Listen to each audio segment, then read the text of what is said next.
அல்லாஹ் தஆலா இப்போ ஆன்மீக விஷயத்துல, தன்னுடைய மார்க்க ரீதியான விஷயத்துல அல்லாஹ் தஆலா சில விஷயங்களை கடமையாக்குறான். அதுல ஆக சிறந்த விஷயம், ஆக தலையாய விஷயம் பெருமானார் ஸல்லல்லாஹு அலைஹி வஸல்லம் அவர்களை பிரியப்படுவது என்பதாக அல்லாஹ் தஆலா.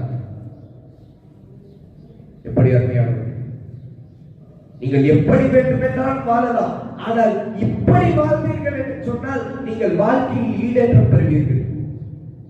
அல்லாஹ் தஆலா ஒவ்வொரு மனிதர்களுக்கும் கொடுத்த விஷயம். அல்லாஹ் தஆலா குர்ஆன்ல சொல்றான், குல் இன் குன்தும் துஹிப்பூனல்லாஹ், நீங்கள் அல்லாஹ்வை நேசிக்கிறீர்களா? உங்களை படைத்த, உங்களை பரிபாலித்துக் கொண்டிருக்கக்கூடிய அல்லாஹ்வை நீங்கள் நேசிக்கிறீர்களா? ஃபத்தபிஊனி, நபியே நீங்கள் சொல்லுங்கள், உங்களை பின்பற்றுமாறு சொல்லுங்கள். ஸல்லல்லாஹு அலைஹி வஸல்லம் அவர்களை பின்பற்றினோம் என்று சொன்னால் அல்லாஹ்வை நாம் பிரியப்படுகிறோம்.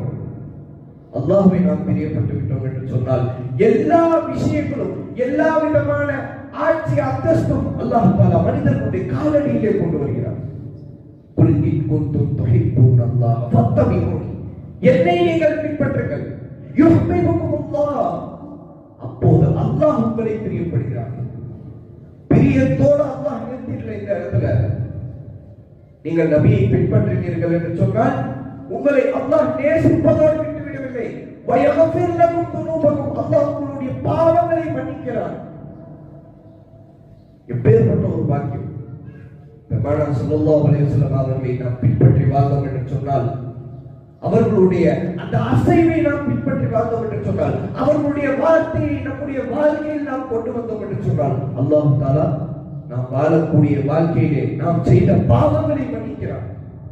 எப்பேற்பட்ட பாக்கியம்!